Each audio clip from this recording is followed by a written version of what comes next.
SAMR Framework.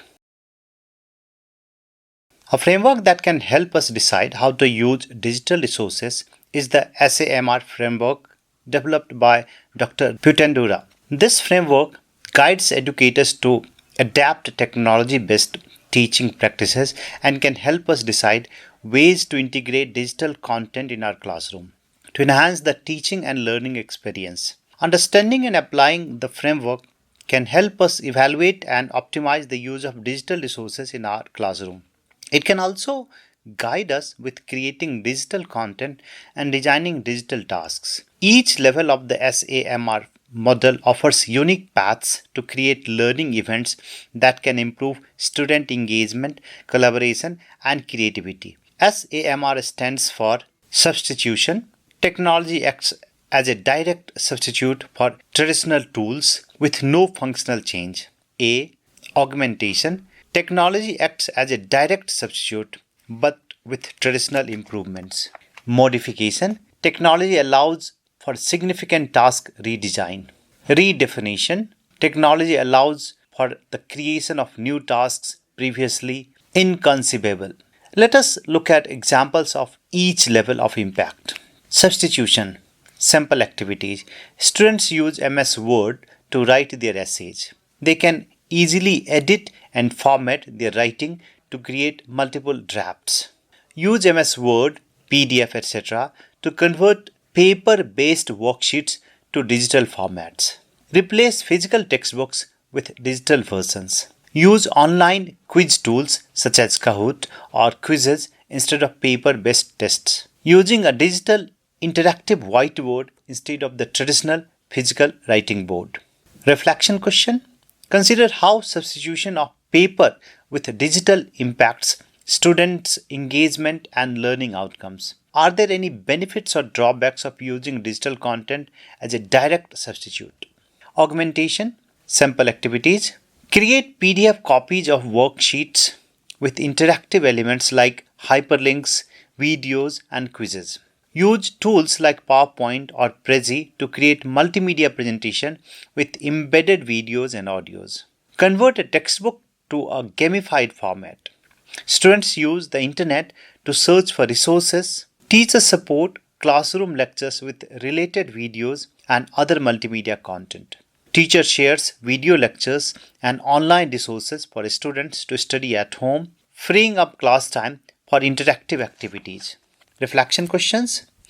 Reflect on how the augmentation of tasks with technology improves the learning experience. Are the tasks more engaging or efficient? How does it impact student learning and teacher feedback? Modification. Sample activities. Utilize platforms like Google Docs for real-time collaboration, writing, and editing. Students create digital stories or presentations using tools like PictoArt or Canva.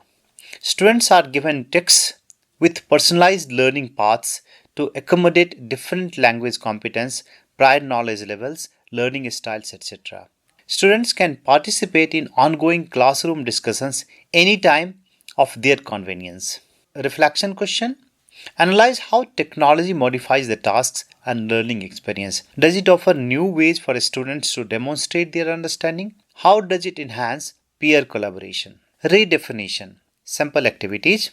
Connect with classroom around the world using platforms like Skype or Zoom for collaborative projects. Have students create digital portfolios to showcase their work across a semester or term using blogs. Students receive and give peer feedback. Use AR/VR applications to provide immersive learning experiences such as virtual field trips or 3D modeling. Implement virtual simulations of realistic settings to help practice language targeted on specific functions and or topics. Reflection question. Consider how redefinition changes the role of the teacher and student in the learning process. What new opportunities for learning and assessment does it provide? How does it prepare students for the future? The SAMR framework informs us that digital resources in the ESL classroom should be used to acquire language, gain content, and digital literacy skills. Any digital activity we create or use should develop digital literacy. have a sound teaching purpose or a pedagogical reason, or meet a language learning objective, and ideally all three. Among these terms, digital literacy needs to be explained briefly before we can move on. Here are two definitions: the ability to use information and communication technologies to find, evaluate, create, and communicate information, requiring both cognitive and technical skills, ALA's Digital Literacy Task Force.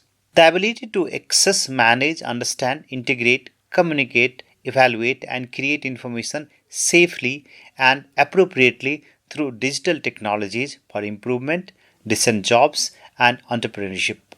UNESCO 2018. What these mean is the digital literacy does not mean technological literacy or knowing how to operate computers or create software applications. Digital literacy also include cognitive skills such as the ability to find, understand, evaluate, integrate, communicate, and create using information and communication technologies or ICT. While using digital resources, we need to ensure that these skills are also developed in our students. Thank you.